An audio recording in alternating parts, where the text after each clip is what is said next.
ariko aravanga ibya Yesu ntibishira, aravanga ibya Yesu birampagije. Biri hehe se ufite? Ngeze mbaye iki ndamahoro. Uri amahoro? Umwami Yesu ankunda ndamahoro. Ariko rwose kagukunda sa kumara iki? Ese uribuka ko nakoreje itike nguze hano? Cyangwa ntabwo ubyibuka? Ibyo ni ibisanzwe nuko nanjye nayikoherereza. Umva rero nkubwire, iyi mitungo iyi kugira ngo nyibone hari ibitambo natanze, rero kugira ngo nyibure mama yawe ntabwo bishoboka.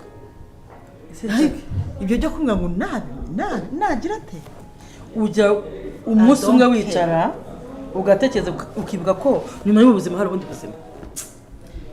Mwebwe murutango ngo muri abarokore ngo muri abadeperi ngo muri biki, ibyo ni mbese nimwe mubyitaho. Ngewe ubundi ijuru uko ndibona buririmo niri pe. Ako subu kuba ntagusaba ngo nyishyura moto nze nkurebe, iryo si ijuru rya mbere. Base sikunda abana bawe, base surabubaha, base surabizi ko ibyiza umuntu akoze bisanga imbere nibibi ukoze ukabisanga imbere.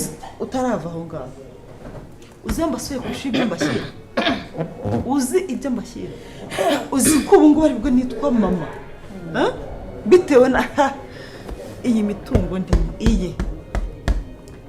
Sheri wiyivugaho, ntongeye kuyivugaho cy'umugabo ngo iki ngo zararangoze.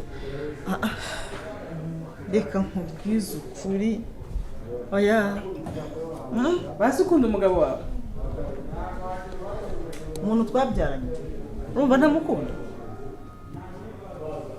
kumukunda ni kimwe no kumubara ni kimwe. Ako fe kucyinjira mu buzima bwanjye erega hari ikintu ujya wirengagiza, ujya wibuka ko twagiranye igihango n'umuryango w'iwanyu. Urabizi neza ko mukuru batarapfa twari inshuti, nawe ubwawe turi inshuti.